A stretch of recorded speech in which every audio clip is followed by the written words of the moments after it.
Hello everyone, welcome to Shreyas blog. Part 3 নিয়ে তোমাদের জন্য চলে এলাম। এটা তোমাদের সবারই চেনা হতে পারে পিপিন রেস্টুরেন্ট। এটা একদম রবীন্দ্র সরোবরে 3 মাথার মোড়ে অবস্থিত। এখানকার রোল বিখ্যাত আমরা সবাই কিন্তু জানি, কিন্তু তাছাড়াও কি আর তোমরা সেখানে ট্রাই করতে পারো সেটা দেখার জন্যই আমরা ভিতরে চলে গেছিলাম।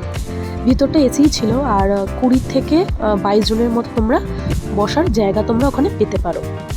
একদম পুরনো ধাঁচের, যেরকম আমরা আগে দেখেছি, মানে কোনো রকম কোনো নতুনত্ব নেই, মানে আধুনিক কিছু নেই, পুরো মডার্ন পুরনো ধাঁচের মতো এখানে ইন্টেরিয়ারটা সাজানো। আর ফুড কোয়ালিটি তো ভালোই, সেটা তোমরা রোল খেয়েই জানো। তো ভেতর থেকে আমরা কিছু ট্রাই করেছিলাম, তো সেটা শেয়ার করার জন্যই আমি পার্ট 3 নিয়ে চলে এসেছি। কিছুক্ষণের মধ্যে আমাদের অর্ডার চলে এসেছিলো। আমরা নিয়েছিলাম স্পেশাল চিকেন কষা উইথ মোগলাই পরাঠা। এটা তোমরা রাতে ডিনার বা ইভিনিং স্ন্যাক্স হিসাবেও খেতে পারো। এটা নিলে দুজনের হচ্ছে সাফিসিয়েন্ট, 220 টাকার মধ্যে আমাদের হয়ে গেছিলো। তো আমার এই পার্ট 1, পার্ট 2, পার্ট 3 সিরিজ তোমাদের কেমন লাগলো সেটা অবশ্যই জানিও। আর যদি কোনো লোকেশনে তোমরা এরকম দেখতে চাও, সেটাও কিন্তু আমাকে অবশ্যই কমেন্টে লিখে জানিও।